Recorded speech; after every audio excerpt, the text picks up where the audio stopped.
ओम देवी मंत्र समाधान दशरक्षण मंगाय जय माता गुरुर्ब्रह्मा की करे कर्म की जिला भूमि का विदान करवर बोले धारा जुगिरा भाई पुष्पांजलि छे ओम देवी जय सरस्वती देवी प्राप्त करम की स्वाहा छोटी मामा ने भले सबसे बढ़िया महाराज की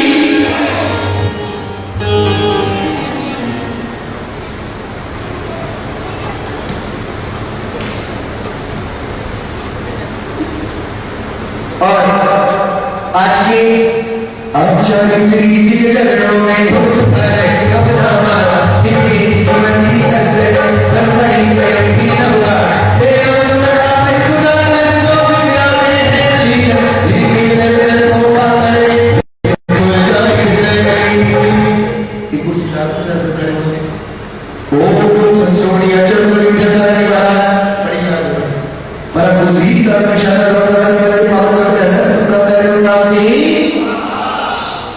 जगन्नाथ जगती तुमपला सर्व पूज पूज गोविंद गुणा हो एक सर्व पूज गणन की और मैं आभार मानता हूँ आज के सामने करता श्रीमान संजय जी सुनने पर ध्यान आए आचार्य भवन के चिंतन नंबर करें श्रीमान संजय जी सुनने ध्यान साथ देवा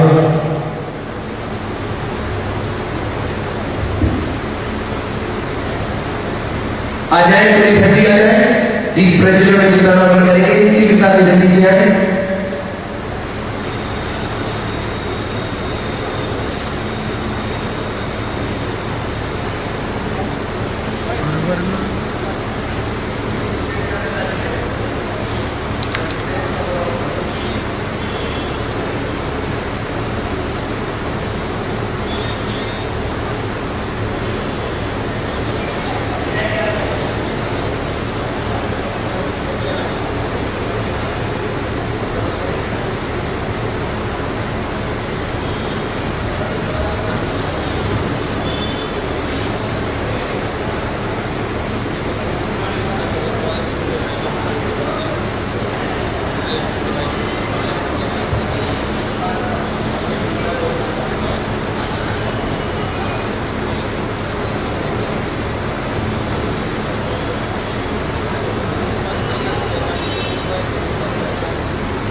बोले सरस्वती आचार्य भगवान विद्यासागर जी महाराज की जय जयकारा गुरुदेव का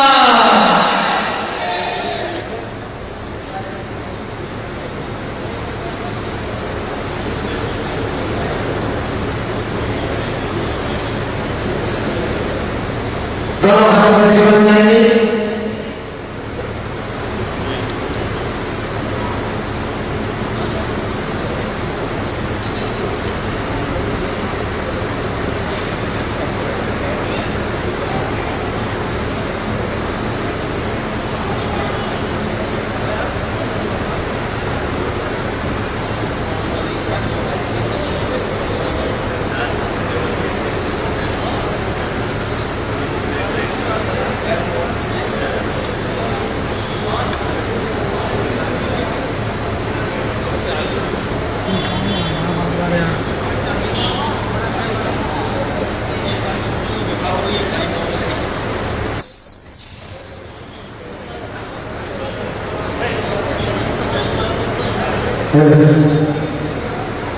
और शास्त्रनाटी श्रीमान संजय सुरत में हाथ की पिता से आएंगे तो शास्त्रनाटी उनका परिवार करेगा श्री पिता से संजय सुरत में हाथ देंगे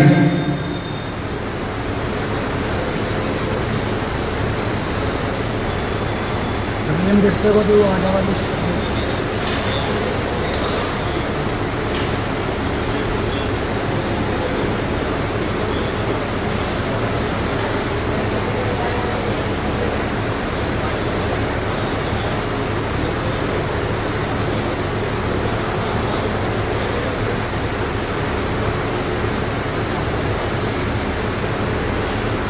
जिनवाणी जगमैया जन्म में दुख पेट में, जिनवाणी जगमैया जन्म में दुख पेट, जन्म में दुख पेट, भरने दुख पेट, जन्म में दुख पेट, भरने दुख पेट, जिनवाणी जगमैया जन्म में दुख पेट। बलगाव साथे वाणी वाला कीजिए दोनों हाथों से निकलो करके कुछ लोग साथ साथ बात करें और लोगों को पसंद करके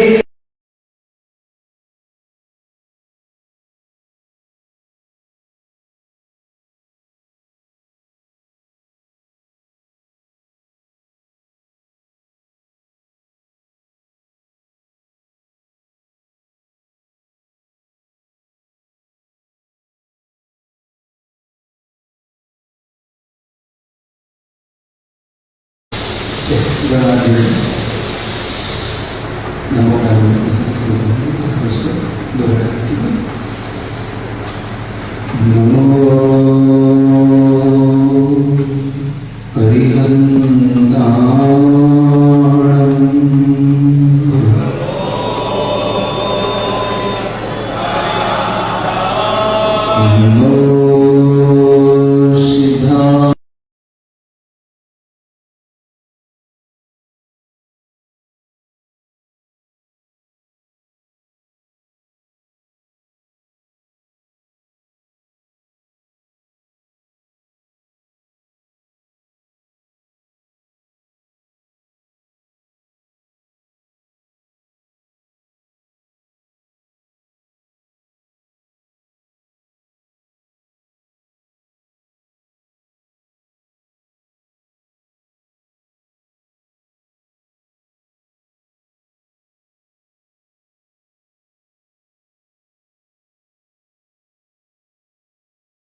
सर्वमङ्गलमाङ्गल्यं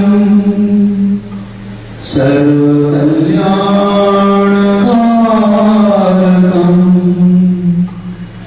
प्रधानं सर्वधर्माणां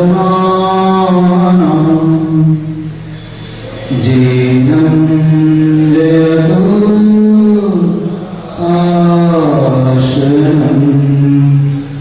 जैनं जयतु शासनं जैनं जयतु शासनं। बलि देवादिदेव अतिशिकारी कदम पर भगवान की, जगत गुरु विद्या सागर जी महाराज की, सुधा सागर जी महाराज की, उत्तम माधव धर्म की, वीर सागर महाराज की,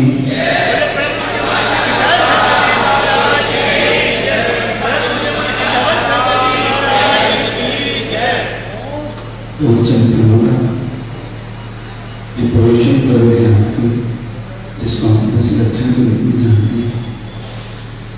आज आपका वो दूसरा दिन है। ये दूसरा दिन आपका दूसरा कार्य है, अद्वितीय बन जाए, इसी भावना से आज आपसे कुछ कहने का मन है। छोटी सी घटना पहले आपके सामने रखता हूँ ताकि हम उस विषय को समझ सकें जिस विषय तक आपको ले जाना चाहता हूँ, या जिस विषय की जिम्मेदारी आपने मुझे दी है, उस विषय के लिए आप अपना मानसिकता पूरी अच्छी से बना लें, पूर्ण रूप से आप मेरे पर होकर बैठ जाएं, आनंद से भरे, क्योंकि ये दिन बार बार नहीं आते जीवन में। सर्वदा वालों को जो कुछ मिला है उनके भाग्य से मिला है, क्योंकि पुरुषार्थ तुमने किया नहीं था, मात्र उनके भाग्य से कुछ मिला है। और भाग्य का जब तक ही टिकता है जब तक भाग्य में होता है। आगे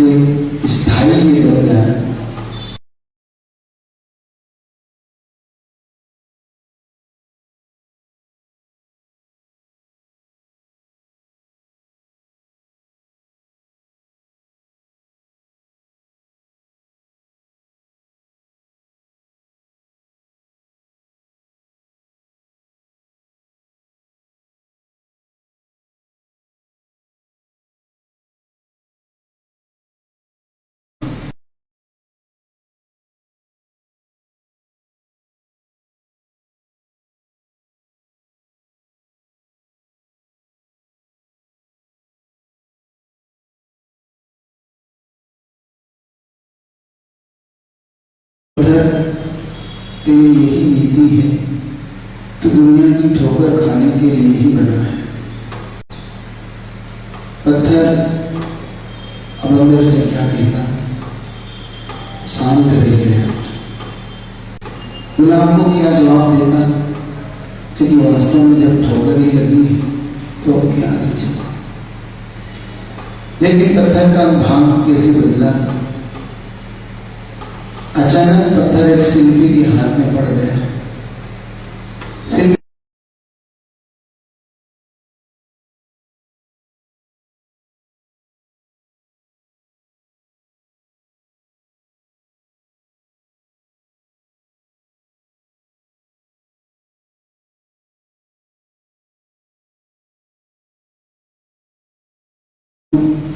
जो कल तक उसकी हंसी उड़ा रहा था, एक माली ने तोड़ा, उस मूर्ति के चरणों में चढ़ा दिया।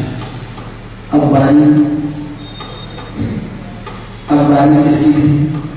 अब बारी पत्थर की थी। फिर भी पत्थर ने अपने आप को संभाला और धीरे से पूछा उस गुलाब से, गुलाब तुम मुझे पहचानते हो? हे फूल, तुम मुझे जानते हो मैं कौन हूं? गुलाब कैसे पहचानता? अब तो बाहरी स्वरूप सारा पत्थर का बदला सा था। उसी पत्थर ने पूरा अपना परिचय दिया, वे वही पत्थर हो जिस दिन तेरे चरणों में आके गिरा था, उस दिन तुमने मेरी हंसी उड़ाई थी। और उस दिन जब तुमने हंसी उड़ाई थी, उस दिन में तेरे लिए कुछ नहीं खेमाया, लेकिन आज तू मेरे चरणों में डरा हुआ है।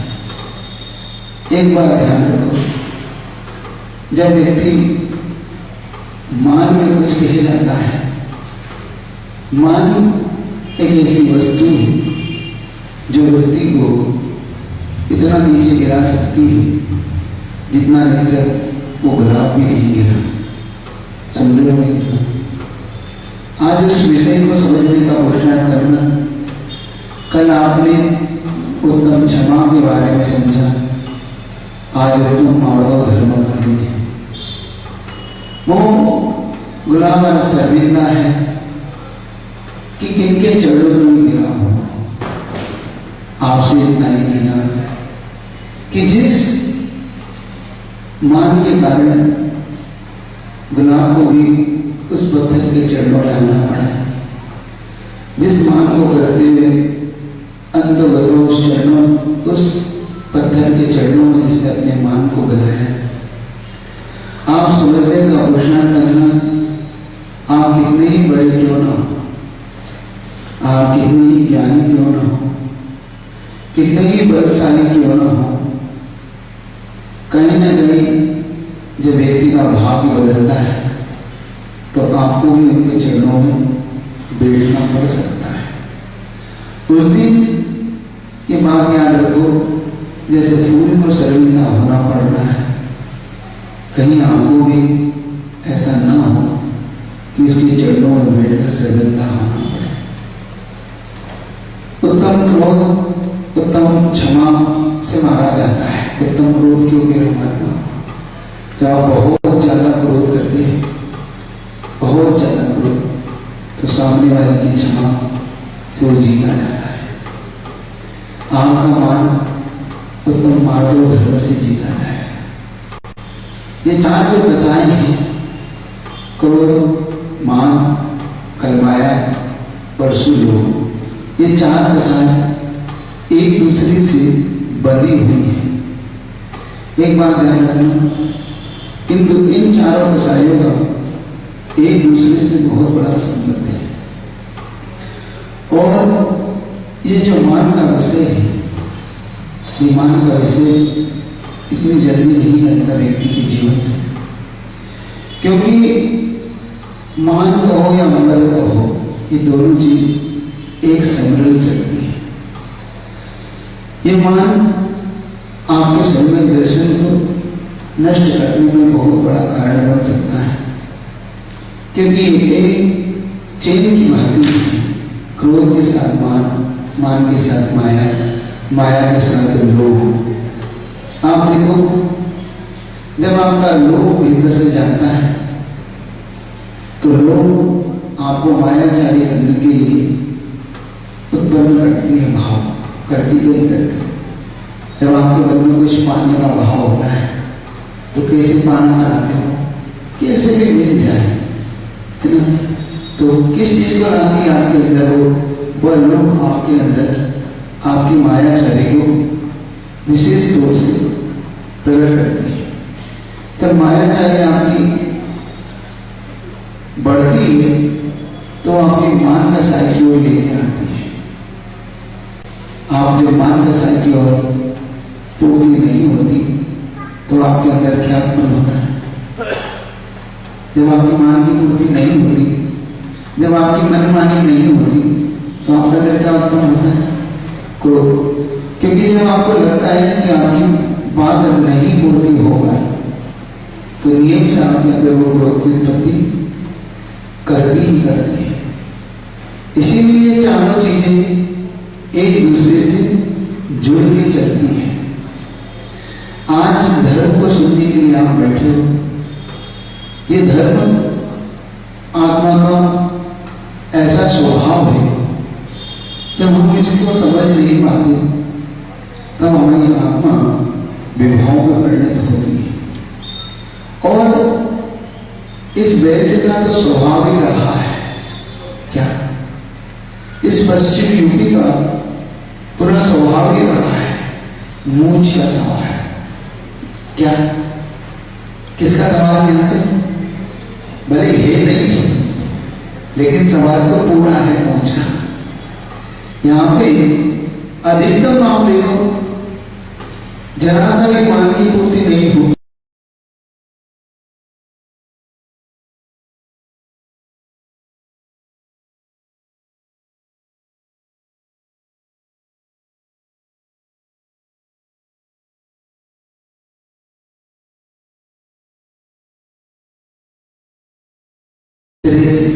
एक लाइन से उसे अगर नहीं मिले, उसकी मन की बात ना हो, वो ये समर्पण नहीं कर पाता कि वो जो कर रहा है उससे कितना बड़ा नुकसान है।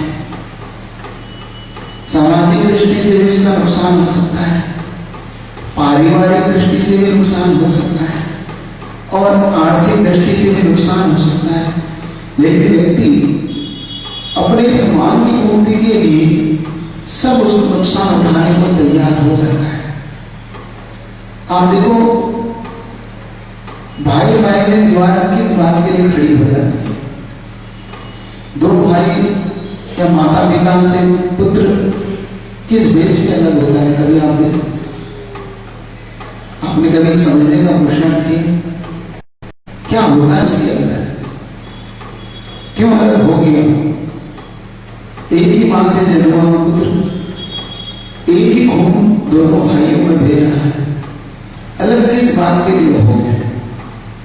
समाज में दो तरह के लोग क्यों बन गए? समाज अखंड समाज क्यों नहीं रह पाई? ये भारत क्यों भागों में बैठा? ये भारत क्यों अलग अलग संप्रदायों में बैठा? आप विश्लेषण करना, आप इतिहास उठा के देखना, इसके पीछे कुछ नहीं मिलेगा, सिर्फ एक दुर्गंध मिलेगी, वो है मान की।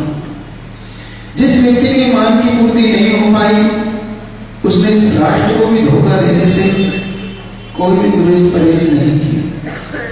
आप देखो, इतिहास उठा के आप देखो, जिस व्यक्ति की मान की पूर्ति नहीं हुई, उस व्यक्ति ने उस राजा को या उस देश को नीचे लाने में कोई कसर नहीं छोड़ी।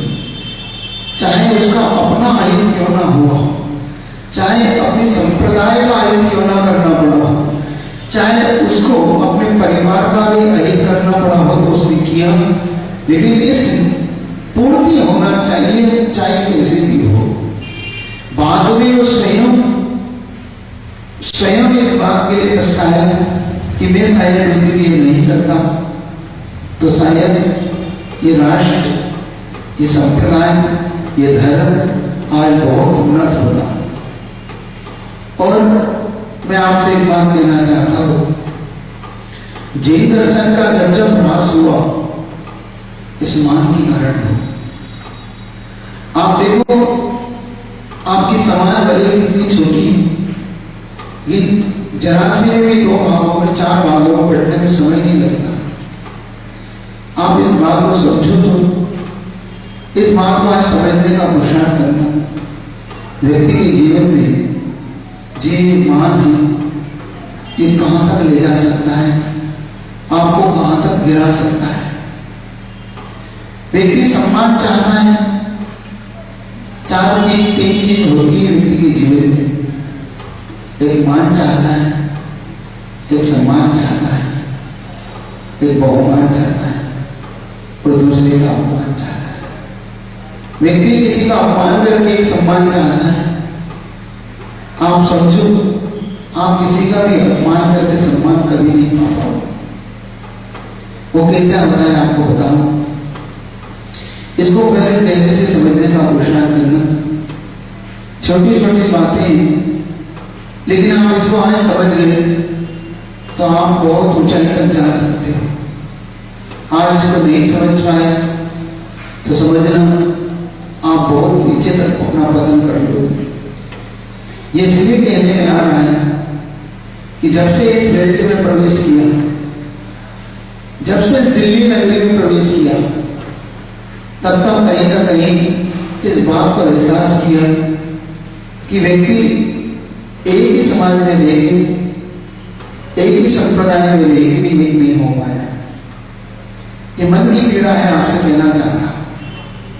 क्योंकि मुझे ऐसा क्यों लगता है, जब जब समाज को उन्नत बनाने का पुरुषार्थ हम लोगों ने किया, जब जब तीनों महाराज ने या 5 महाराज ने हमने पुरुषार्थ किया आचार्य भगवान के आशीर्वाद से, जब जब हम इस बेल्ट में आए, जहां जहां गए, जब उस समाज को कोई मार्गदर्शन दे रहे या उस समाज की उन्नति के लिए हमने पुरुषार्थ किया, हमें तब तक पीछे कदम हटाने पड़े। वो कारण आपको आज देना चाहता हूं। वो कारण ये रहा कि उस समाज के बीच में जब हम पहुंचे तो समाज बहुत से भागों में बढ़ गए, बटा हुआ में मिला। समाज के व्यक्ति अपने व्यक्तिगत हित को साधने में लग गए, व्यक्तिगत अपने सम्मान को चाहना चाहते थे।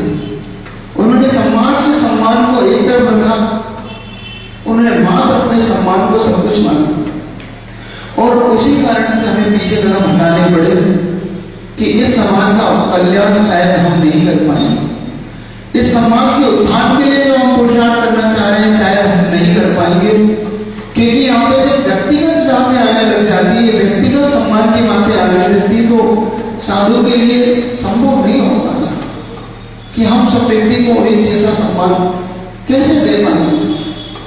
हमारे मन में आपके प्रति कोई भेदभाव नहीं, लेकिन जब आप भी अपने व्यक्तिगत सम्मान को लेकर समाज को क्षति पहुंचाने पर तुल चुके हो, तो फिर अब हमारे बस की भी कोई चीज नहीं।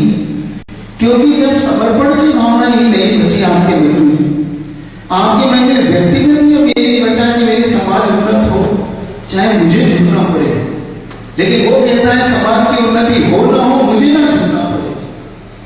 इसलिए आज ये बात कहने की बात मेरे मन में आई। बहुत देर से सोच रहा हूं, पर चिंतन करने आता है, बार बार इस बात को मन में लेकर पीड़ा होती है कि आचार्य भगवान ने कितना बड़ा आशीर्वाद देके हमें भेजा, कितनी बड़ा आशीर्वाद देके पूरे पश्चिम यूपी के लिए भेजा, और ये व्यक्तिगत किसी समाज के लिए नहीं भेजा, व्यक्तिगत इस समाज में बैठा हूं इसलिए नहीं कह रहा। आज उत्तम माधव के दिन में और आपके मन का मान लग जाए, इसलिए कहने की बात आई। क्योंकि जहां जहां गया वहां क्यों समस्या पैदा देखी, उस समस्या का समाधान हम क्यों नहीं ढूंढ पाए। तब लगा कि व्यक्तिगत ही जब व्यक्ति अपना हित के प्रति और समाज के प्रति समर्पित नहीं है, तो वहां पर कोई भी व्यक्ति, भगवान महावीर भी उतर के अब इनका कल्याण नहीं कर सकते। इसलिए कह रहा हूं कि आप इस बात को आज समझने का पुरुषार्थ करना कि दो भाग हो जाते हैं। एक छोटा सा सिलेबस नहीं पढ़ा था, जब दीवार में दरार आती है तो दीवार गिर जाती है। सुन रहे हो? गौर से सुनने का पुरुषार्थ करना। जब दीवार में दरार आती है तो दीवार गिर जाती है, लेकिन जब दिल में दरार आती है तो दीवार खड़ी हो जाती है। आज इस बात को समझना, दिल में दरार कैसे आती है और दिल में दरार आने वाला होता कौन है? वो होता है मां। जब दिल में दरार आने लगे तो समझो अब दीवार खड़ी होने का समय आ गया है। जबकि हम लोग पुरुषार्थ करते हैं कि आपके दिल की दीवार मिटे और ये दीवार टूट जाए।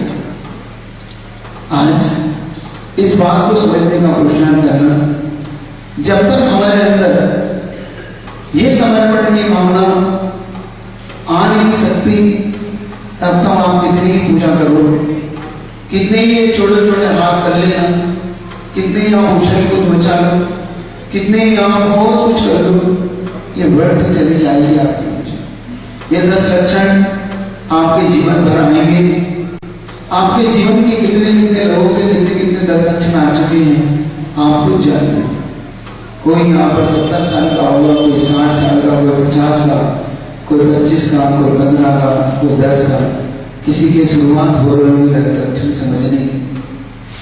आज भी 10 लक्षण को समझने का पुरुषार्थ करो, इन 10 धर्मों को समझने का पुरुषार्थ करो, और आप इस बात को समझने का पुरुषार्थ करना कि अगर हम इस व्यक्तिगत मान सम्मान की भावना से अगर ऊपर नहीं उठे तो इन धर्मों का कोई महत्व नहीं है। इन प्रवचनों का कोई महत्व आपके जीवन में नहीं। ना आप अपने परिवार को एक रख पाओगे, ना समाज को एक रख पाओगे, ना राष्ट्र को एक रख पाओगे। आप व्यक्तिगत उससे थोड़ा सा आगे ऊपर उठने का पुरुषार्थ करना, ताकि जिस भावना से आज पूज्य गुरुवर ने इस ओर भेजा है, जो समाज को उन्नति की भावना से, समाज के उद्धार की भावना से आचार्य भगवान ने यहाँ भेजा है, उसकी नींव यहाँ पे हम रख सके। सुन रहे हो? हम क्या रखना चाहते हैं? कल किसी ने प्रश्न किया था, महाराज आचार्य महाराज के चरण यहाँ क्यों नहीं पड़ते?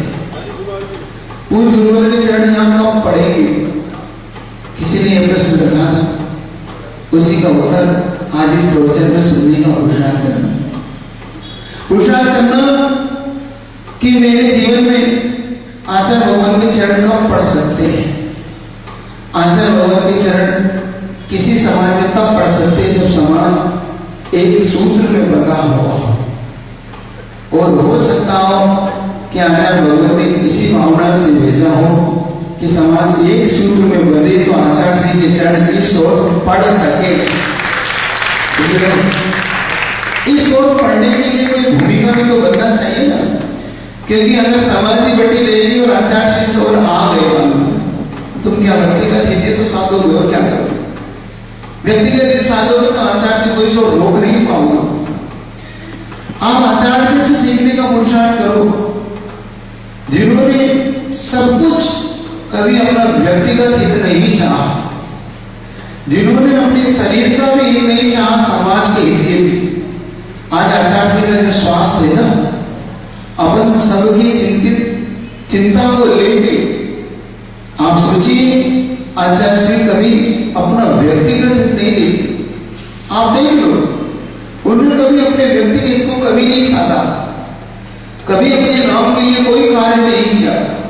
मैं आपको बताऊं, एक घटना मेरे सामने आंखों की घटना में उस दिन दम रह गया कि आचार्य भगवान ऐसे भी निरीह हो सकते हैं। कुंडलपुर की घटना है। उस समय 2008 या 10 में हम लोग वहां थे। गर्मी का भयंकर भीषण गर्मी थी। आचार्य महाराज जैसे प्रांगण में हम लोग बैठे हुए थे, बाहर देखा तो अजमेर की पूरी समाज वहां आई हुई थी, और जहां आचार्य श्री की दीक्षा स्थली है, उस दीक्षा स्थली को पे कुछ बनाने की भावना से वहां समाज आई थी। वहां पे किसी आर्यका का संघ वहां गया था, उनकी प्रेरणा पाकर उन्होंने कम से कम 10 करोड़ की योजना बनाई। कितने करोड़ की? 10 करोड़ की योजना बनाई, और 10 करोड़ के दाता भी सामने आ गए उनकी। बस मात्र आचार्य श्री को आशीर्वाद लेने वहां पहुंचे थे। उन्होंने आचार्य श्री के सामने ऐसा नक्शा रख दिया, आचार्य श्री बस आपका आशीर्वाद चाहिए, हमारी सारी योजना बन गई है और हम इसको करना चाहते हैं। आचार्य श्री बड़ी प्रसन्नता से देखा, हाँ करो करो, बहुत अच्छा करो। जैसे ही उन्होंने एक चीज कही और आचार्य श्री ने इस नक्शे को उठाओ, तुम सब बाहर हो जाओ। उन्होंने क्या बोला, आप सुनने का पूछना। उन्होंने कहा आचार्य श्री बस योजना पूरी हो चुकी है, बस इसको हम आचार्य विद्यासागर जी के नाम से बनाना चाहते हैं। इतना नाम सुनते ही आचार्य ने कहा तुम सब इस योजना को लेकर बाहर हो जाओ, मुझे इससे कोई निर्णय देना नहीं। समझ रहे, मतलब 10 करोड़ की योजना अपने नाम से बन रही हो, उस योजना को भी आचार्य ने छड़ नहीं लगा उठा के बाहर कर दिया। और अगर 10 रुपए की योजना का टिकट भी अपने नाम से बन जाए तो बोलो, तो 10 रुपए का भी हम दान कर दे तो हमारा कहाँ नाम होना चाहिए, मंदिर के ऊपर शिखर पे जातो। और यहाँ तो लोगों ने यहाँ तक नाम लिखा रखे, लोगों की लात भी लगती रहती है। ये जो है नाम लिख रखे ना अपने पूर्वजों के, इन नामों को कहीं ऊपर लगवा दो कम से कम। सुन रहे हैं, एक दो बार पहले भी मैंने कहा था कि ये कम से कम श्रुत के अक्षर कहलाते हैं। ये श्रुत के जो आपने नाम लिख रखे ना, जिन पे लोगों की लात रखती है, आपके नाम की चिंता नहीं हो, आप लात रखे चाहे, जो श्रुत की चिंता है, ये श्रुत के बीजाक्षर कहलाते हैं। आप समझने का पुरुषार्थ तो करो। इन बीजाक्षर को जो आपने लिख रखे हैं नीचे, इनको कहीं ना कहीं अच्छी जगह रखवा दो। मैं मना नहीं कर, कोई बात नहीं, दाता ने दान दिया है, लग दो ना, लिखने का भी मना नहीं करता, क्योंकि कहीं कहीं से प्रेरणा भी मिलती है। तो कम से कम इन नामों को अच्छी जगह तो रखवा दो। लिखवा पाएगी समाज, लिखवा पाएगी, नामों को अच्छी जगह लिखवा दो, इनको कम से कम व्यवस्थित तो कर दो।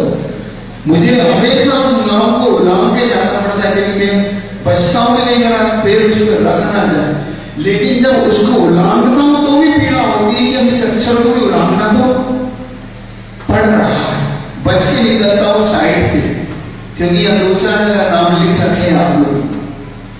आज इस बात को तो समझने का पुरुषार्थ करना कि ये हमारे मन का जो भाव है, ये हमारे मन का भाव हमें कहां तक ले जा सकता है। आप हमेशा इस बात का पुरुषार्थ करो कि ये जो मान का साइन गल जाए, इसको गल के ही धर्म की शुरुआत होगी। क्या धर्म की शुरुआत कहां से होगी? जब आप ये अंदर से गलेगा, और ये अंदर से कब गलेगा? जब आप थोड़ा सा झुकोगे। जब आप झुकोगे कब?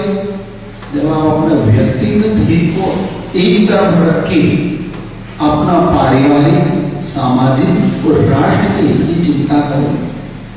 आपको मैंने बताया था जब आचार्य श्री का वो संस्मरण कि जो गृह मंत्री है इस वक्त राष्ट्र देश में, वो गृह मंत्री जाके क्या कहते हैं?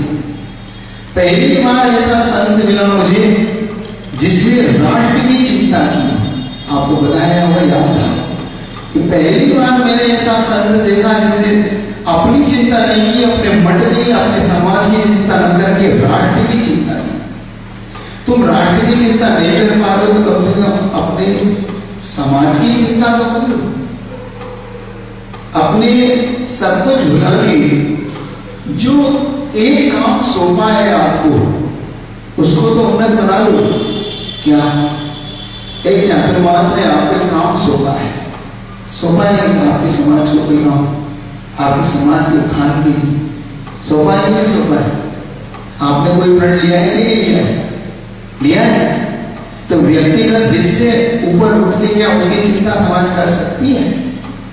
क्या आप ऐसा कर सकते हैं कि हम आचार्य महाराज को लिख सके, अपने गुरुवर को हम लिख सके कि आचार्य भगवान जो आपने आशीर्वाद दिया था उसकी शिलान्यास कर चुके हैं और उसकी नींव रखना हमने शुरू कर दिया है। जब आप उनके पास जाओ तो आप ये कह सको कि गुरुवर हमने आपके जो शिष्य थे उनके सानिध्य में हमने कुछ करा है, अब आप लिए, उसके उद्घाटन के लिए पधारिए। आचार्य से जो आपके शिष्य हो गए, उस वृक्ष को एक बार देखने तो पधारो। क्या आप ऐसा कह पाओगे? क्या मन में आज इतना उठा पाओगे? क्या आप अपने आप को इतना ऊंचा उठा पाओगे कि हम वो सब कर सके?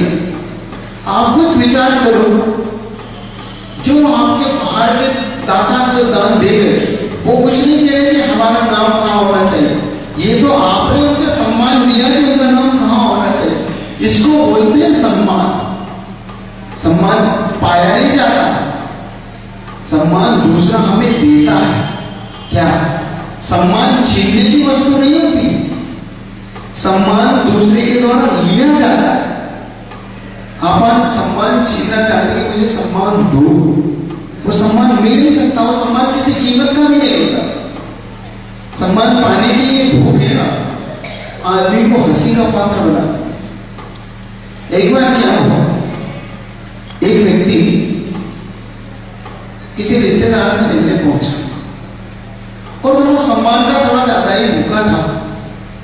वो थोड़ा सा अलग क्वालिटी का था कि वो रिश्तेदार मुझे अलग से बिल्कुल पहचाने, मेरे लिए उठे, मेरे लिए खड़ा हो जाए, मेरे लिए अलग से सम्मान दे। तो पहुंचा वो रिश्तेदार के, वो पेपर पढ़ रहा था, सुबह सुबह का समय था। उसने इसको देखा और बड़े से कहा आई आई, और कुर्सी की तरफ हाथ करके आई बैठी। उसने कहा तू पहचान ही नहीं रहा, मुझे अच्छे से खड़ा भी रहा, सम्मान ही नहीं दे। अब उसने कहा आपने पहचाना नहीं, मैं कौन हूं? नहीं आई है बेटी, क्या बात हुई? तो कोई सम्मान की बात नहीं। अच्छा मैं वो हूं, मैं वो हूं, मैं फलाना चलूं। अच्छा एक काम कीजिए, आप 2 कुर्सी लगा लीजिए। भाई आप एक में नहीं बैठना चाहते, 2 लगा के बैठ जाए।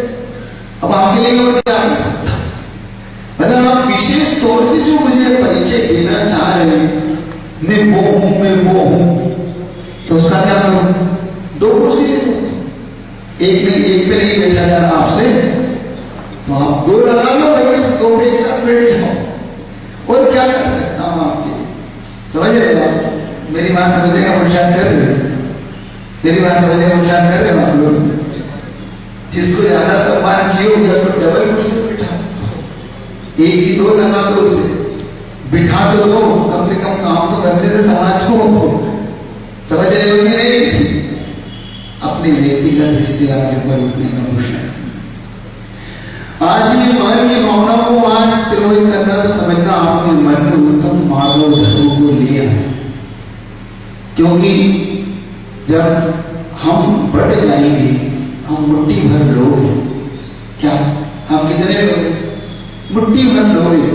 मुश्किल से 130 करोड़ की जनता में दिगंबर समाज मुश्किल से 30-40 लाख लोगों में बची।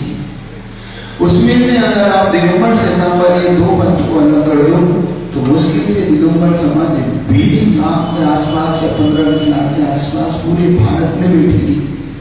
उन 20 लाखों में से अगर 20 तेरापंथी, 20 पंथी मानने वाले, गुरु को नहीं मानने वाले, कांजी, ये सब ले लो, तो सब मिला के आप पंथ में बढ़ जाओगे, तो मुश्किल से आप लाखों में भी नहीं मिलोगे, आप गिनती की संख्या में आप नहीं मिलोगे। उसमें भी हमारे सरदाना समाज कितने ज्यादा बैठे?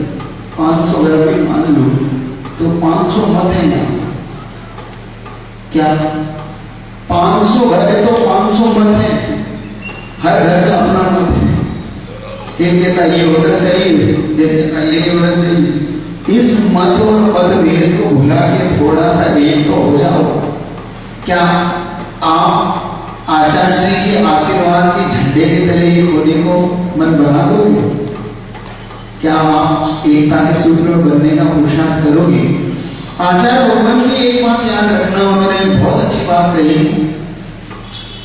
मतभेद होना मंजूर है, हो कोई बात नहीं, सबके अपने अपने मत होते हैं, अपने अपने विचार होते हैं।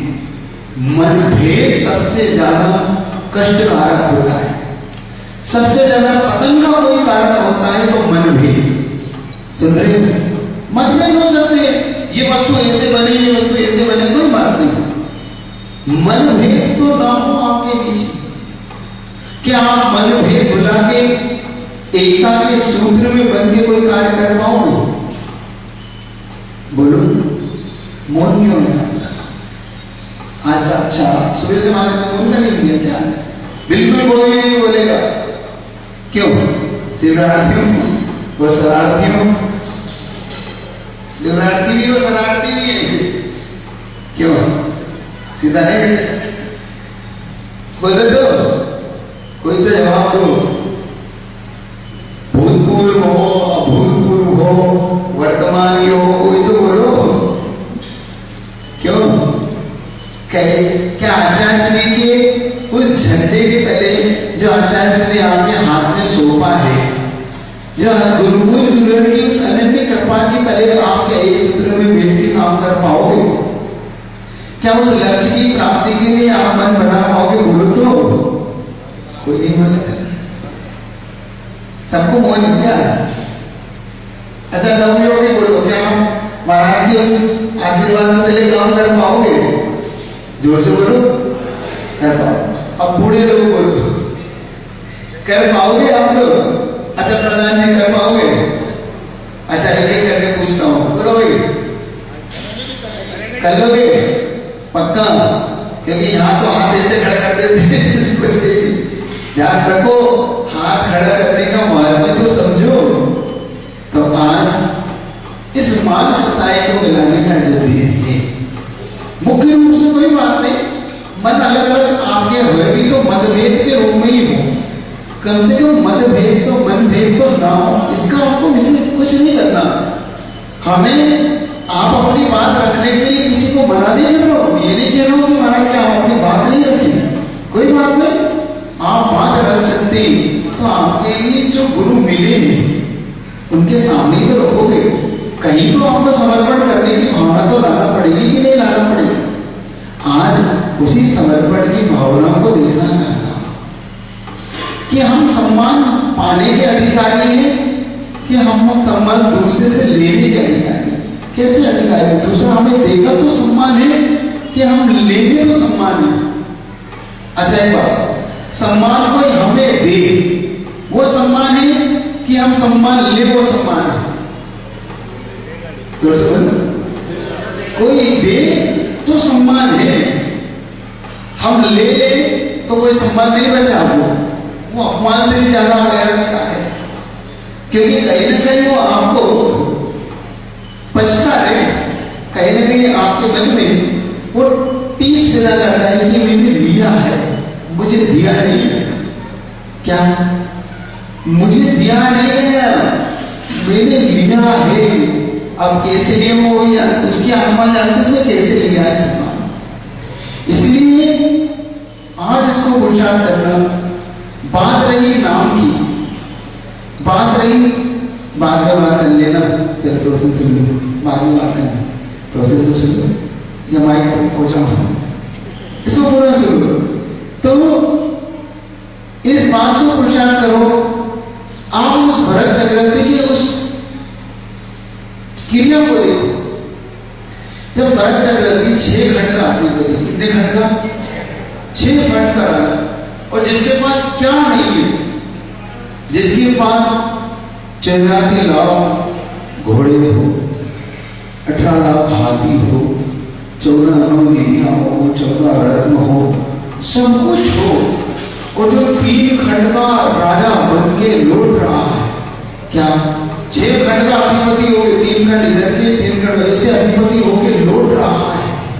और विरजार्द पर्वत के पास रुक कर अपने सेनापति को जाके कहता है, सेनापति जाओ और विरजार्द पर्वत के ऊपर लिख के आओ, मैं भगवान आदिनाथ का पुत्र इस भरत क्षेत्र में प्रथम चक्रवर्ती, मेरी पूरी प्रशस्ति लिख के आओ। मैंने 6 खंड के राज 60,000 वर्ष में मेरे 6 खंडों को जीत के पुनः आज अयोध्या की ओर लौट रहा हूं, जाओ मेरी प्रशस्ति लिख के आओ। सेनापति ऊपर जा रहा है, ऊपर जाके लौट के आ गया। चक्रवर्ती के आगे दोनों आंखें नीची। चक्रवर्ती पूछ रहा है, क्या हुआ, हो गया काम? सेनापति मौन पूछ रहा है। चक्रवर्ती पुनः पूछ रहा है, क्या हुआ, किसी ने रोका है? नहीं।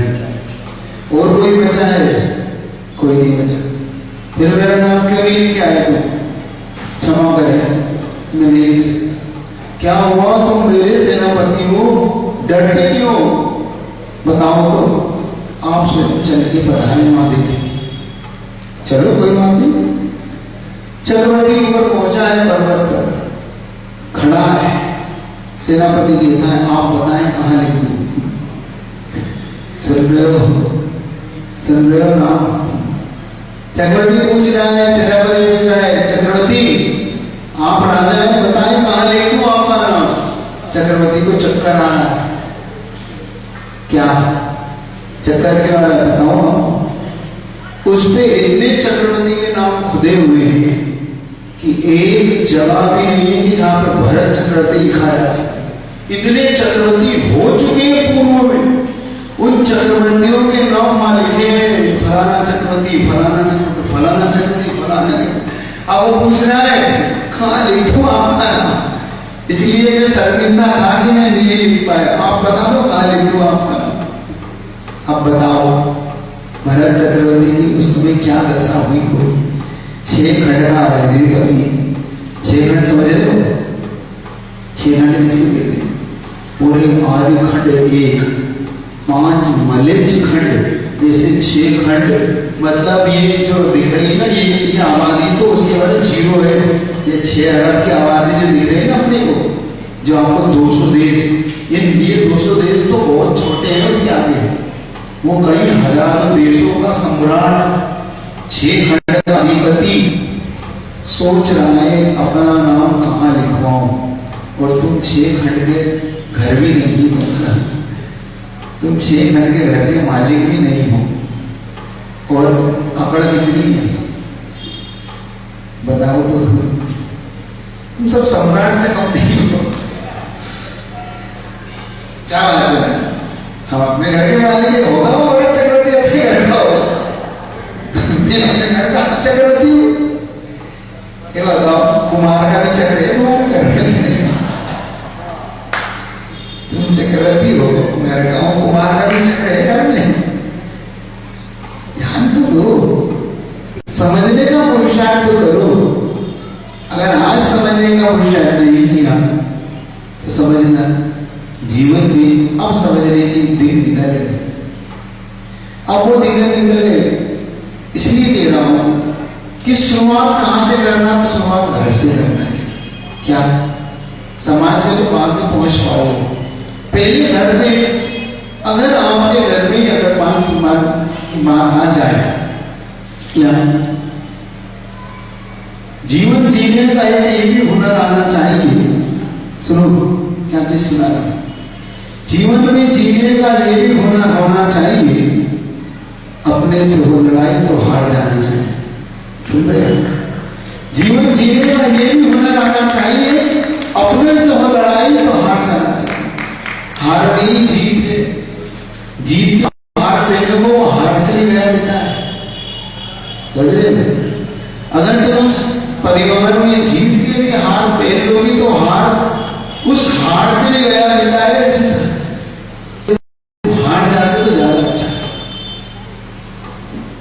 तुम हार जाते और हार के तुम जीत जाते, क्योंकि तुमने जीत के अगर उसका दिल जीत लिया होता, हार के अगर उसका दिल जीत लिया होता तो ये जीत ये हार तुम्हारी जीत में बदल गई होगी। तुम दिल जीतने का पुरुषार्थ करो, दुनिया जीतने का पुरुषार्थ मत करो। हम क्या करते हैं? हम दुनिया जीतने का पुरुषार्थ। दुनिया मत जीतो। अगर तुमने किसी का दिल जीत लिया तो वो तो तुम्हारा खुद का अपना है, खुद वो तुम्हारे चरणों में सब कुछ डाल देगा। और तुमने दुनिया जीत ली और दिल नहीं जीत पाए तो क्या जीतना है? सिर्फ नफरत में ही तुम उसके भागी बने।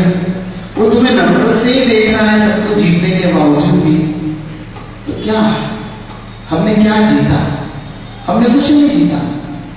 इस बात को समझने का पुरुषार्थ करना अच्छा। बनिए के लोग, तुम बनियों के लड़के कहलाते हो, बनियों की संतान कहलाते हो। समझ रहे हो?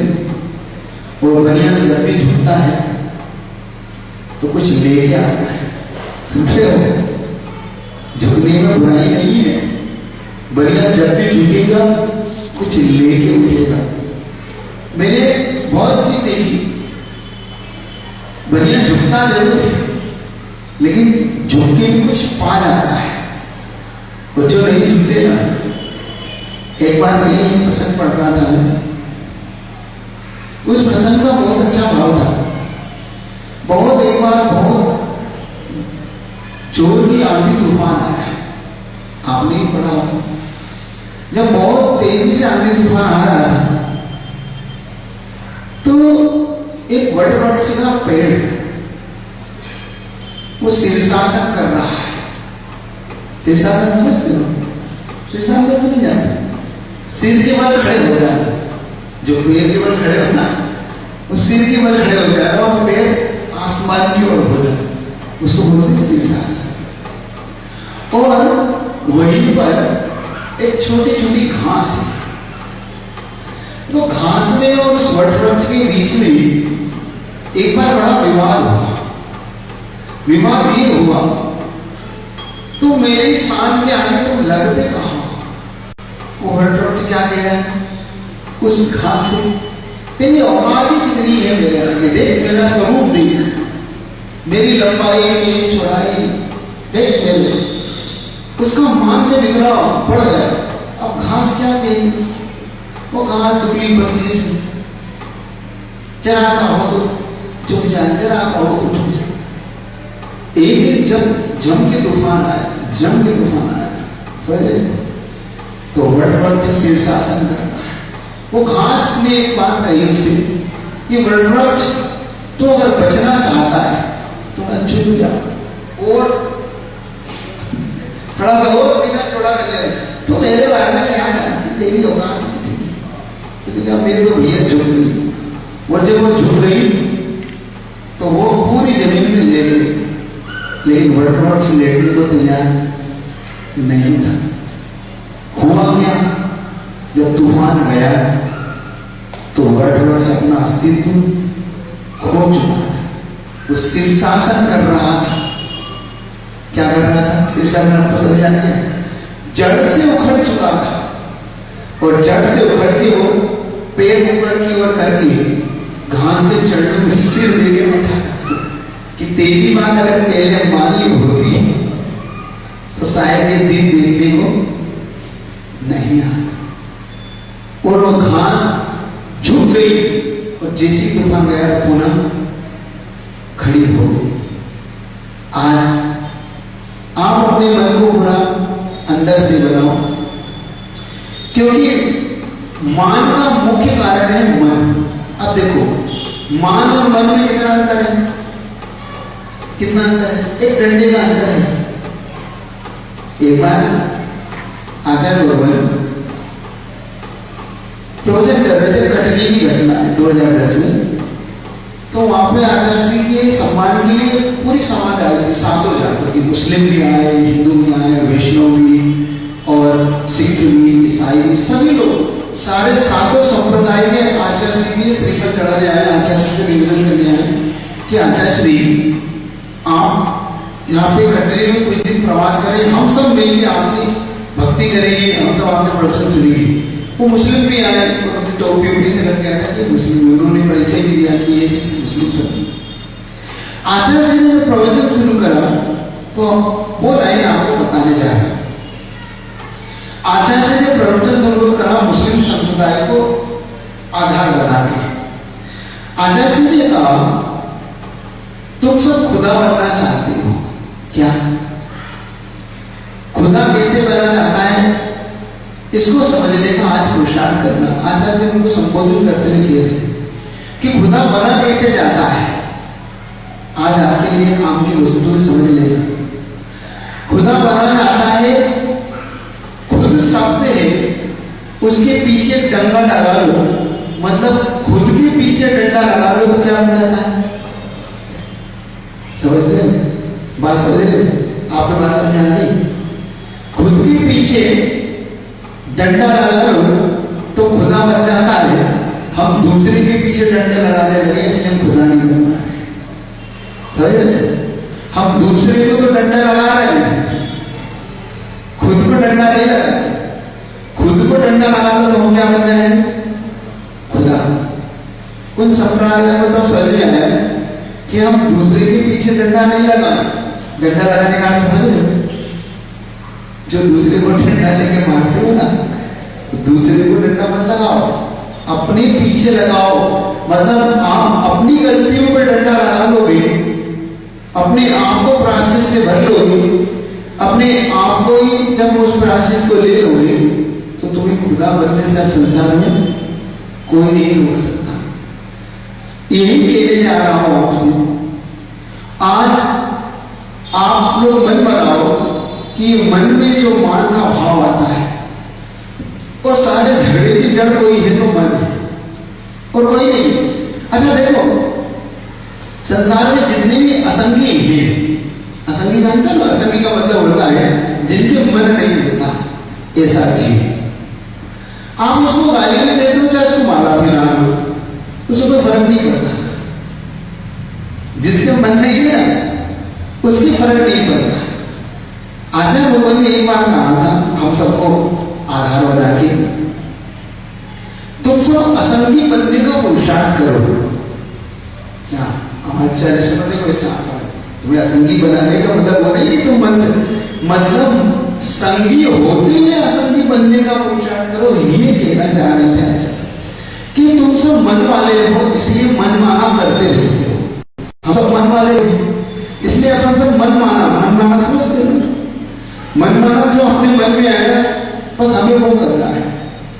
लेकिन आचार्य ने कहा था कि हम जब आगम की बात मान के करने लग जाए, मतलब अपना मान छोड़ के, अपने मन को छोड़ के हम आगम को मानने लग जाए, हम शास्त्र की बात मानने लग जाए, तो समझ लेना सबसे पहले हमारा वो कार्य सिद्ध हो सकता है। जितने भी आज तक सिद्ध बने, जितने भी सिद्ध परिवेश की बने, जितने भी अरिहंत भगवान बने, इन सबकी प्रोसेस को देखिए।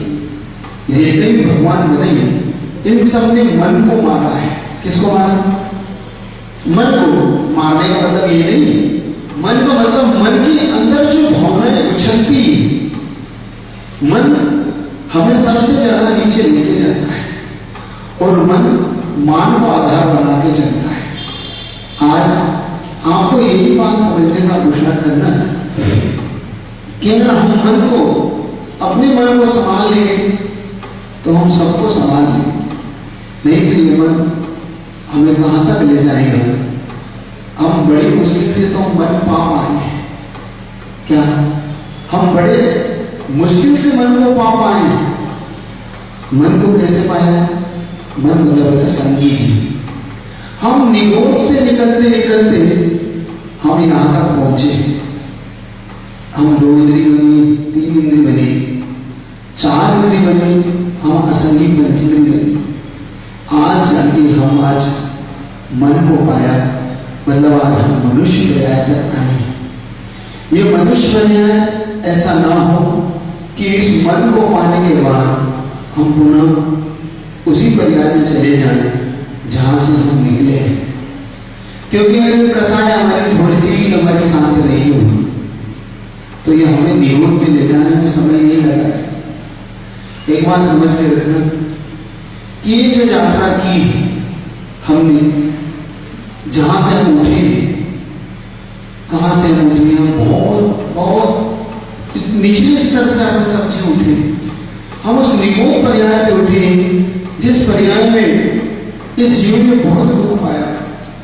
हम उस पर्याय से उठे जब 2 इंद्रिय में पहुंचे तो हमें पैरों के नीचे कुचल दिया गया, हम गाड़ी के नीचे कुचले गए। हम चींटी बने तो हमारे ऊपर ना जाने किस प्रकार से दवाइयां डाली। 4 इंद्रिय बने, हम मक्खी मच्छर बने तो किस प्रकार से हमें मार दिया।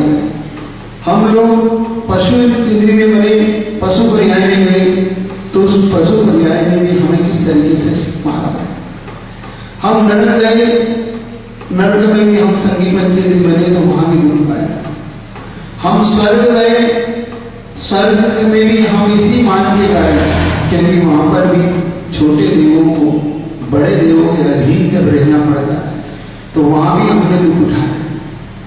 इन सबसे दुख का छुटकारा पाने के लिए हमें ये मनुष्य पर्याय मिली थी, लेकिन हम लोग पुनः उसी पर्याय को पाने के लिए जहां से हम लौटे थे, जहां से हम चले थे, वहीं पे हम पहुंचने की वापस कगार पे खड़े हुए, समझने का प्रश्न कर रहे हो, हम वहीं पुनः वहीं आने की कगार में हैं अगर हम आज इस मार्ग को नहीं छोड़ पाए। एक छोटा सा दृष्टांत कहीं पढ़ा था, बहुत अच्छा लगता है मुझे। जब भी ये कार्य होता है इसको जरूर मेरे मन में आता है कि इसको आप तक रखें। एक बार कुछ वैज्ञानिकों ने मिलकर एक बहुत अच्छी गाड़ी का निर्माण किया, बहुत सुंदर गाड़ी बनाई, 4 व्हीलर। कौन सी गाड़ी बनाई? तू ही बता, उसका नाम बता, क्या नाम है? BMW बनी, उससे भी ऊंची बनी, हॉर्स रोल्स। अच्छा, कोई बात नहीं, अपन तो बड़ी गाड़ी बनवाओ, कोई छोटी बनवाओ, जो सबसे महंगी गाड़ी, उस गाड़ी का हमने निर्माण किया। अब उन्होंने जो उसका निर्माण किया, अब उस गाड़ी को जब भाग लाने की बारी आई, अब उनके सामने एक बहुत बड़ी समस्या आ गई थी। समस्या ये आ गई कि जब जिस रूप के अंदर वो गाड़ी उन्होंने निर्मित की थी, उसको निकालने में वो रूप छोटा, उसका दरवाजा छोटा रह गया, गाड़ी बड़ी हो गई और वो दरवाजा छोटा रह गया। अब क्या करें? तो किसी ने राय दी इस गाड़ी की छत काट दी जाए तो ये बाहर आ सकते। किसी ने राय दी कि इस गाड़ी को ना तोड़ के इसके दरवाजों को तोड़ दिया जाए, सबसे अच्छा ये और भाग निकाली जाए। सुन रहे हो? तुम भी अपनी अपनी राय देते। अब किसी ने कुछ राय दी, किसी का गाड़ी का नुकसान होगा, किसी ने कहा भाई दरवाजे का नुकसान होगा। एक व्यक्ति ने बहुत अच्छी राय दी, शायद आपके काम आ जाए। सुन रहे हो? एक व्यक्ति ने बहुत अच्छी राय दी, शायद आपके काम आ जाए। उस व्यक्ति ने राय दी तुम्हारी गाड़ी के लिए ना तुम्हें दरवाजा तोड़ने की जरूरत है, ना तुम्हें गाड़ी को, ना इस घर के दरवाजे को तोड़ने की जरूरत है। सावधान होकर सुनना, आपको समझ में आ जाएगी क्या कहना चाह रहा, वो व्यक्ति क्या कहना चाहता है। उस व्यक्ति ने कहा न इस गाड़ी को काटो, न इस दरवाजे को तोड़ो, एक काम करो, ये जो गाड़ी के 4 पहियों की हवा निकाल दो तो ये गाड़ी अपने आप ही बाहर आ जाएगी। सुन रहे हो? इस गाड़ी के चारों पहिए में जो हवा भर रखी है, इस हवा को निकालते ही गाड़ी अपने आप बाहर आ जाएगी, फिर वापस हवा भर ले। तुम सब समझने का कोशिश करना, तुम लोगों ने जो मान की हवा भर रखी है, इस मान की हवा निकाल दो, तुम्हारे समाज की गाड़ी बहुत आगे बढ़ जाएगी। इस गाड़ी को तोड़ने के लिए तुम्हें कुछ नहीं करना, ये मान रूपी हवा जो भर रखी है, इस हवा को निकाल दो। तुम गाड़ी तोड़ने में लगे हो, गाड़ी को काटने में लगे हो, दरवाजे को तोड़ने में लगे हो। ना दरवाजा ना तोड़ो भाई,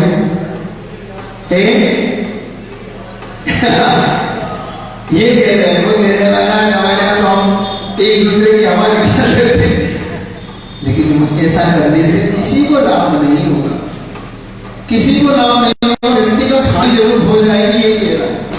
समाज कुछ उत्थान को नहीं लेकर समाज पतन की ओर चली जाएगी, ये कहना चाह रहा हूं। आप अपने परिवार को पतन की ओर ले जाओगे। परिवार में होता क्या है? यही तो होता है, जब 2 भाइयों में या पिता पुत्र में जो आपसे शुरू ही कहा था, अच्छा पति पत्नी में भी जो महाराज निकल जाते हैं तो क्रोध के कारण डैमेज होता है। दूसरा मान के कारण होता है। मान जब होती है ना, जब पति पत्नी में क्या, वो कह रहे मेरी कोई झूठ, तो वो कह रहे मेरी झांसी की रानी हो, तो मेरी विक्रमादित्य हो। जब एक दूसरे को तब झुकना तो कहीं ना कहीं समझौते करते हो कि नहीं? सही बात, समझौते कहीं ना कहीं हवा निकाल के चलते हो। घर में भी जब आप 4 लोग होते हो तो कहीं ना कहीं तो समझौता आपके टिकता है कि नहीं टिकता है? वे कोई बात नहीं, ये कार्य को ऐसे कर लो ताकि इनकी भी बात रह जाए और इनकी भी बात रह जाए। तो हम व्यक्तिगत तौर पर समाज का आयत क्यों करना चाहते? हम समाज के लिए भी कहीं ना कहीं टिक जाए, कहीं तो बात कर ले। और ये बताओ, ये जो आप कुछ कर गुजरोगे समाज के लिए, तो क्या समाज को कोई एहसान कर जाओगे? अच्छा एक बताओ, हम तीनों महाराज ये मान लें कि हम तो आपके समाज के लिए कर रहे हैं, तो कोई एहसान कर रहे हैं? हम कभी नहीं मानते कि आपके लिए कोई एहसान कर रहे हैं। हम तो ऐसा मानते हैं कि आचार्य ने जो हमें आशीर्वाद दे के भेजा है, वो आशीर्वाद आप तक पहुंचाने के हम मीडियम है, माध्यम है। हमें कोई इससे लेने देना नहीं कि आप उसका कितना लाभ लेते हो। पहले दिन ही आपसे कहा था, जब चातुर्मास की आपने स्थापना की थी, उस दिन भी यही कहा था कि यहां से हम जाएंगे तो जैसे आए थे हम वैसे ही जाएंगे। कैसे आए थे बताओ? पीछे कमंडल लेके आए थे और पीछे कमंडल लेके हमें चले जाना है। जो शास्त्र यहाँ बैठे होंगे आपके समाज को, हम सब जाएंगे पढ़ने के लिए, पढ़ते रहना, क्योंकि हम लेके कहाँ गुजरेंगे। हमारे पास तो आचार्य भगवान ने जो दे रखा है वो यहाँ फिट है, उसकी जरूरत नहीं है अलग से। आप तो बस इतना कर लो कि जो आचार्य भगवान ने हमें आशीर्वाद देके जो भेजा है, मतलब हमें नहीं दिया, वो तो हम तो मीडियम है, माध्यम है। वो दिया किसको है? दिया किसको है आशीर्वाद? बोलो तो जरा, हम सुन बोलो किसको दिया है? समाज को, सर्वधर्म वालों को। आपको जो आशीर्वाद गुरुवन ने दिया है, वो आशीर्वाद कम से कम ले तो लो, उस आशीर्वाद को उन्नत तो बना दो। हमें देखने में अच्छा तो लगे कि आचार्य भगवान ने जो दिया है उसको आपने फलीभूत कर दिया, उसको आपने ले लिया, उसको आपने आगे बढ़ा दिया। इतना ही कर लो। आज मान का दिन थोड़ा सा कहीं ना कहीं जो दिल में है, किसी के भी दिल में हो, अगर आप मानते हो इस बात को कि आचार्य भगवान हमारे सर्वश्रेष्ठ गुरु हैं, ये 10 लक्षण धर्म हमारे जीवन में कुछ देखे जाए। मैंने पहले आपसे कहा था ना, ये दूसरा दिन नहीं, अद्वितीय दिन होना चाहिए। क्या होना चाहिए आपके जीवन का? द्वितीय नहीं, तो परिश्रम का द्वितीय दिन नहीं, अद्वितीय दिन होना चाहिए। आपको लगना चाहिए कि आज हम कुछ अद्वितीय कर रहे हैं, कोई फर्क नहीं पड़ता किसको झुकना पड़ रहा है, किसको क्या करना पड़ रहा है। आपको ये होना चाहिए कि जिन शासन की प्रभावना कैसे हो, क्या आपके मन में ये भाव होना चाहिए कि इस जिन शासन की प्रभावना का मैं एक अंग बन सकूं, मैं नींव का पत्थर ही सही, क्या क्या बन सकूं? मैं नींव का पत्थर ही सही, मैं नींव का पत्थर तो बन जाऊं, कम से कम मैं इस सौभाग्य को तो प्राप्त कर लूं। और सबसे ज्यादा शिखर बनना नहीं, सबसे ज्यादा कठिन होता है नींव का पत्थर बनना। शिखर बनना नहीं, लेकिन शिखर का अभिमान तब चूर होता है जब वो कहते हैं कि नींव में मैं हूं, ध्यान रखना। शिखर का अभिमान कब चूर हो जाता है? अगर वो ये सोच रहा है कि नींव के बिना मेरा अस्तित्व है, तो शिखर का भी अभिमान कभी नहीं टिक पाएगा।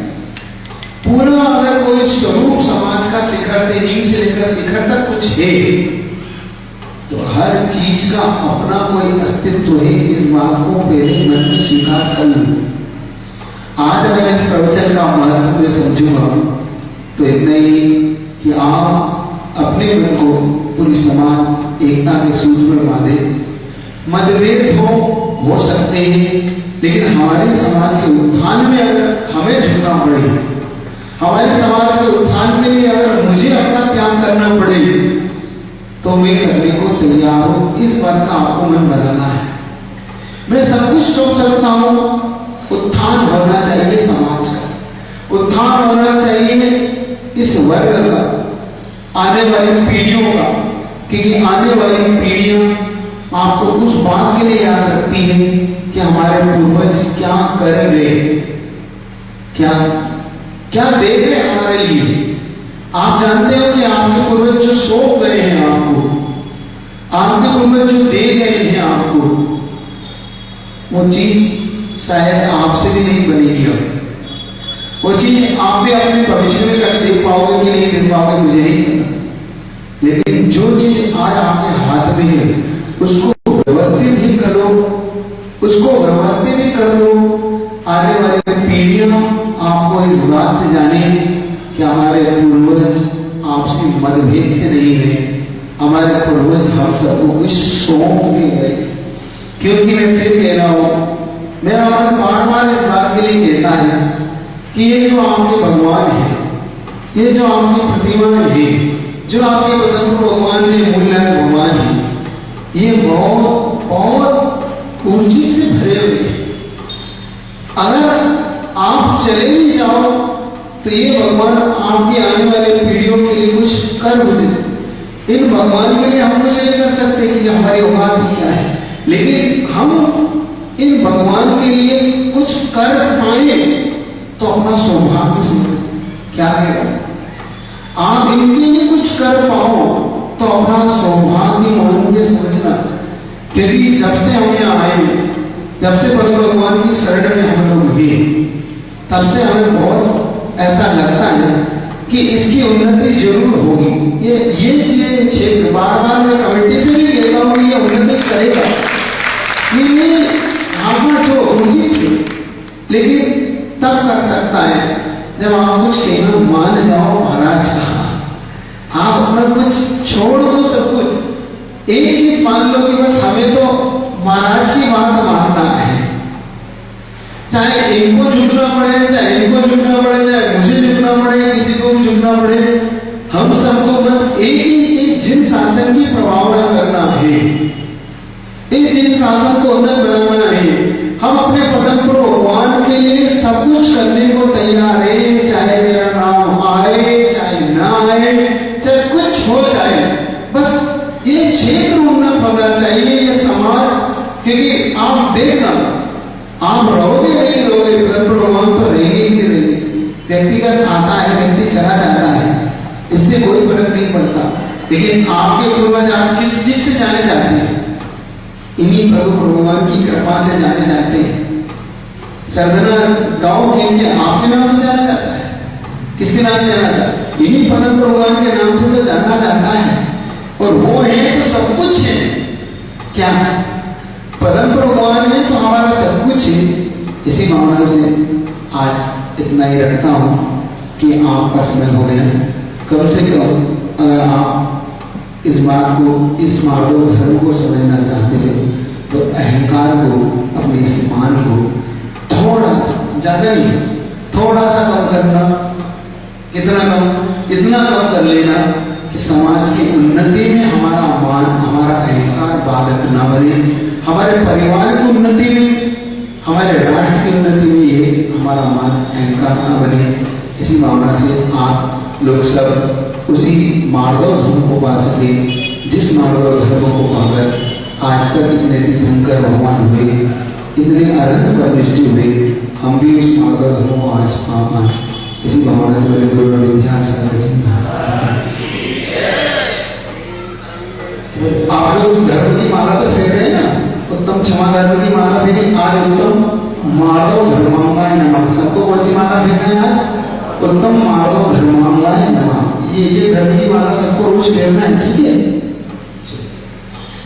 बोलिए सरसों बड़ी आचार्य गुरु विद्यासागर जी महाराज की, बोले परम पूज्य वीर सागर जी, विशाल सागर जी, धवल सागर जी महाराज की जय। का नाम देव का हाथों में रख लेंगे।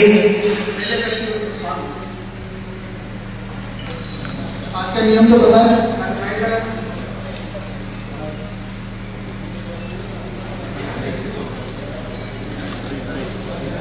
एक बात तो है, पहले तो बात आई थी, आपके परिवार के बच्चे सिर में बैठेंगे तो वो बिना मांगे खाएंगे, मतलब आपसे मांगेंगे नहीं। तो आपका कर्तव्य है कि उनको अच्छे से भोजन पूरे रूप से देखो, जिसका त्याग वो वस्तु ना है उस व्यक्ति। इसलिए पहले दिन बताई जा रही है ताकि आप कल से उसकी व्यवस्था, महाराज बता रहे कल का त्याग और आज का त्याग आपको समझना है।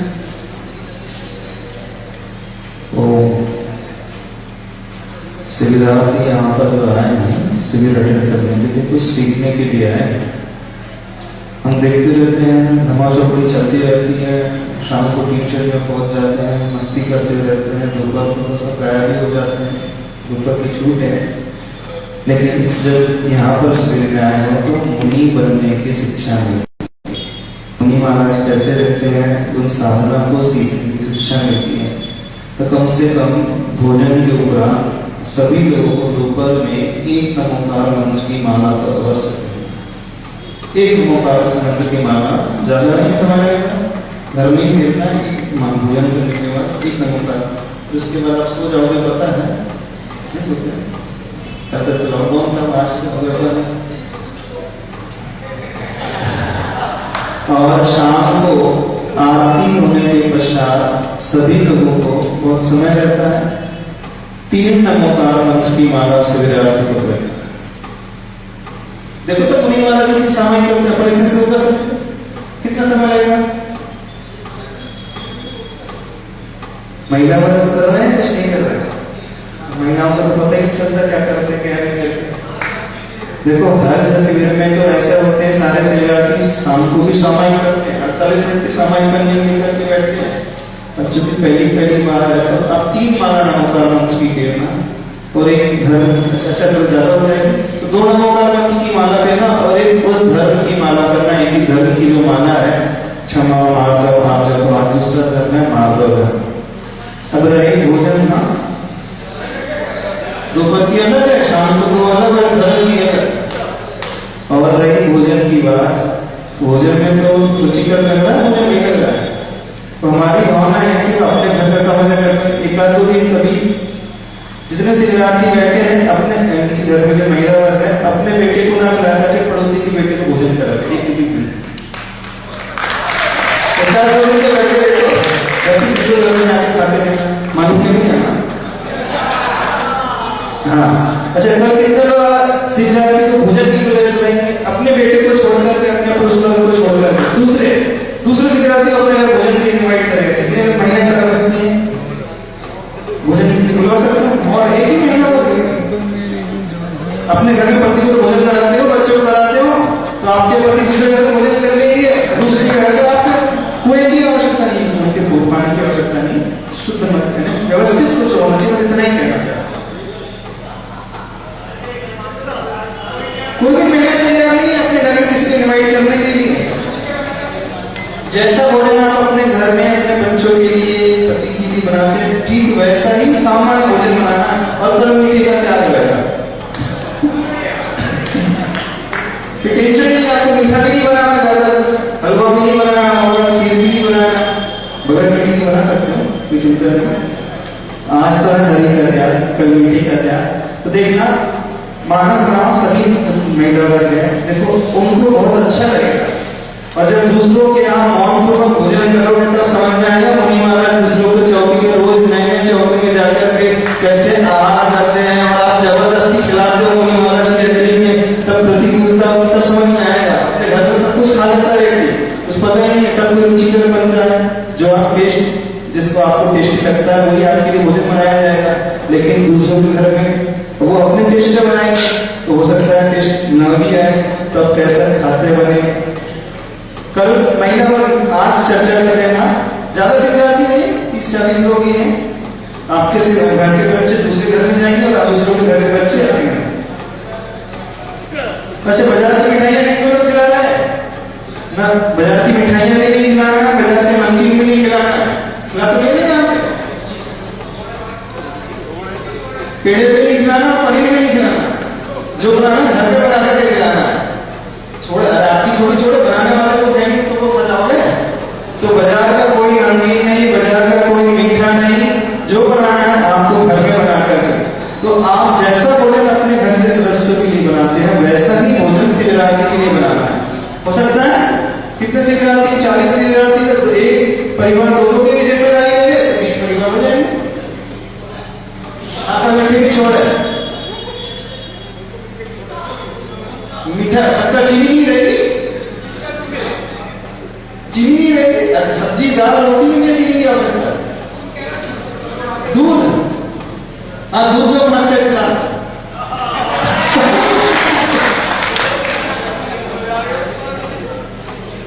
शिविरार्थी घर में मौन से रहते कि नहीं, रात को एटलीस्ट 9 बजे के बाद मौन से रह सकते हैं। टीवी तो नहीं देखते, मोबाइल का वेब सीरीज तो नहीं देख रहे हैं, मोबाइल का उपयोग नहीं कर रहे, सवेरे या शाम के समय रात के 9 बजे से प्रातः काल तक सभी महिला वर्ग पुरुष वर्ग भी मौन रहेंगे। तो आप लोग भूमिका बना लेना शिवरात्रि के लिए, एक दो दिन रह सकता है, 3 दिन शिवरात्रि को भोजन करा सकता है। आखिर आपके अपने के बच्चे, कौन पढ़ाए बच्चे, 3 को भी हम लोग जहाँ थे वहां तो लोग 10-10 लोगों को शिवरात्रि, सहारनपुर चतुर्मास था, 50-50 शिवरात्रि को एक ही परिवार भोजन कराता, 50-50 लोगों को एक परिवार कराता था। तो ऐसे भी लोग होते हैं 50 लोगों को अपने घर में इन्वाइट करते भोजन के लिए। तो आप 2-2, 3-3, 4-4 को लेकर तो बहुत आनंद आएगा, आपको भी लगेगा और इन लोगों को भी लगेगा कि हम कुछ कर रहे हैं। बुझाएगा, कल तक व्यवस्था करना शिवरात्रि की, आप अपने घर में अपने बच्चों को ना खिला करके दूसरे शिवरात्रि कराना। मुझे तुम्हें कहना है कल जो है मीठे का तैयार है, 69 खा सकते, खा सकते, कोई बात नहीं, गुड़ और चीनी नहीं लेगा। आज तो है हरी का तैयार, खांड भी नहीं, गुड़ भी नहीं, खांड भी नहीं, चीनी भी नहीं, शक्कर भी नहीं, सीरा भी नहीं, मिश्री भी नहीं। क्योंकि यहाँ मीठे बहुत शौकीन है, पता है बगैर मीठे का भोजन होता है। जवान के ज्ञान से सुझे को करो, सोवान मस्तक धरो सदा रहे तो के जवान जो जो भी ऐसा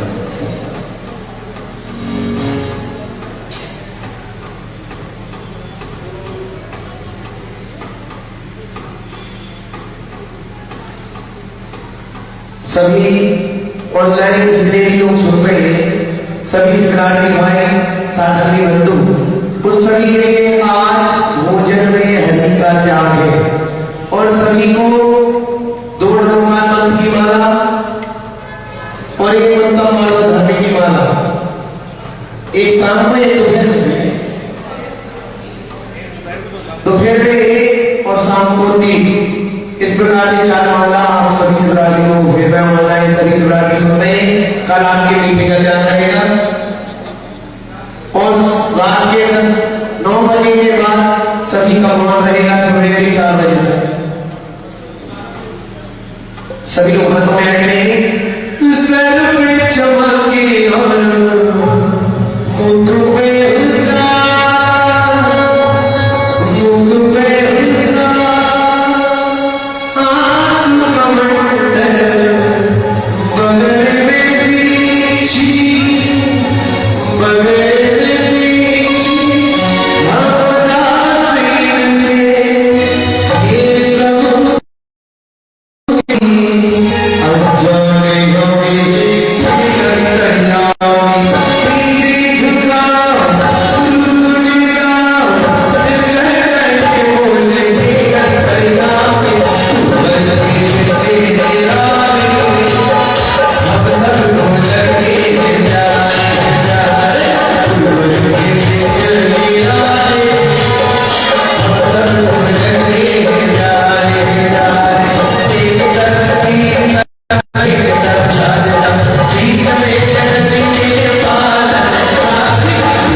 और माला सवा बजे आकर के माला यही फेंकना सबको, जिनमें शिवरात्रि है दोपहर की माला यही बैठ करके फेंकना भगवान के सामने, सभी लोगों को घर में नहीं फेंकेगा, यही माला फेंकना और उसके पश्चात क्लास शुरू हो जाएगा।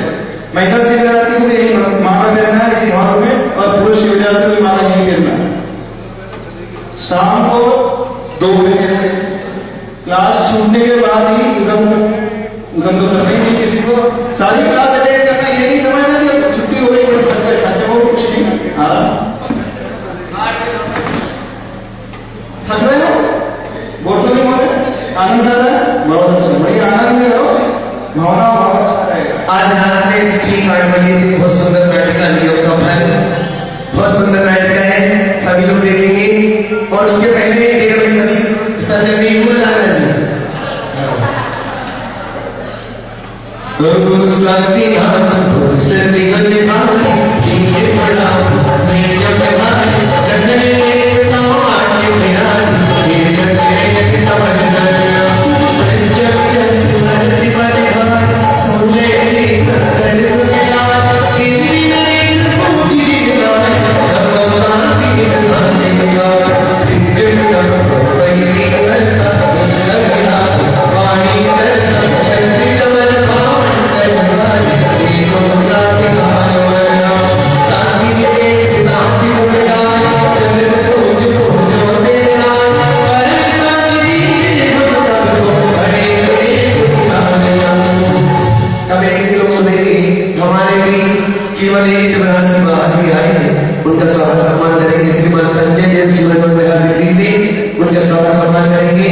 विसर्जन पाठ के बाद सब कहाँ पहुंच गए?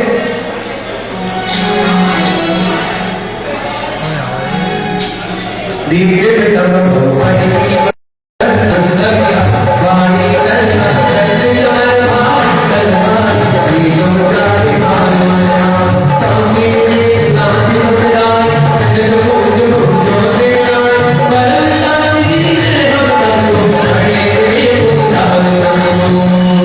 ऊंची दिले मुंडवारी मिलागे इंद्रादी देवी ऊंच बना जागे सोना मीनार पर मंदिर प्रदीप मेरे कर्म शांति बना सबूत को विद्वान को अधीन को नायो जाने गाना सुने को ये कोई है जुदाई को सारी जानो सुन वाले तो नारी नगेता वो मेरे वर्षा समय पर दिलवर नहीं का होगा मिलता ओ मेरी चोरी न जानी दुश्मन भाई सारे ही सिखाने सुसरा सो बीमारी गांधी कर दिन नाच कर मायों के बलरा संति करो तब जगन नदी शिवानी की दिनवा संति करो तब जगन नदी शिवानी की दिनवा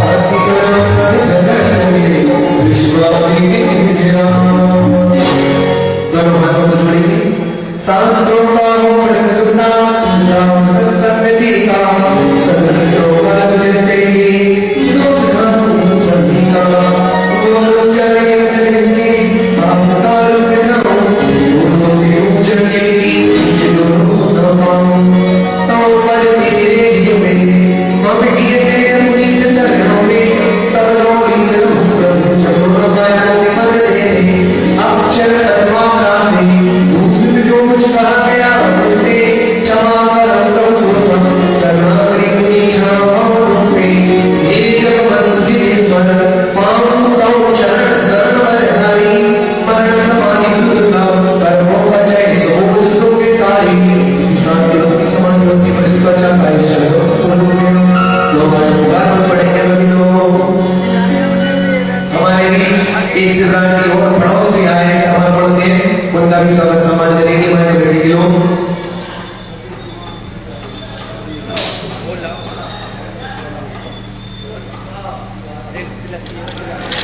तिलक के लिए चंदन रखा हुआ केसर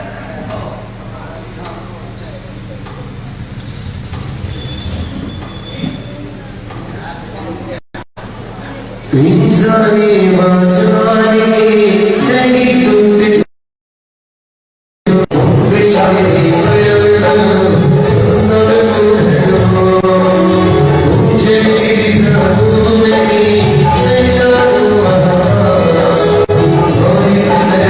नहीं क्षमा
करो अपनी थाली सभी उठाकर रखेंगे और शास्त्री दो चार लोग मिलके व्यवस्थित रखते। ठीक 1:30 बजे से 6:00 के बिना परम धर्मशाला के महाराज के द्वार शुरू हो जाएगी। सभी शिवरात्रि ध्यान दें। तो फिर महाराज जी देंगे 2 घंटे ठीक है। इनसे जो हमारे बाबा के हमारे बीच शिवरात्रि है उनका सम्मान दोपहर में परम धर्मशाला के महाराज के समक्ष के नाम से समक्ष करेंगे। सभी शिवरात्रि ध्यान दें। ठीक 1:30 बजे 6:00 के बिना शुरू हो जाएगी। इसके पश्चात 2:40 से 3 बजे तक तत्वान सूत्र का वाचन आपके अपने बच्चों के द्वारा। उसके पश्चात ठीक 3 बजे से परम पूज्य साधु महाराज के द्वारा तत्वान सूत्र की क्लास ली जाएगी। उसके पश्चात ठीक 5:30 बजे से प्रतिक्रमण और 6 बजे से सरस्वती संगत की क्लास यहीं पर होगी। सभी लोग समय का ध्यान रखें।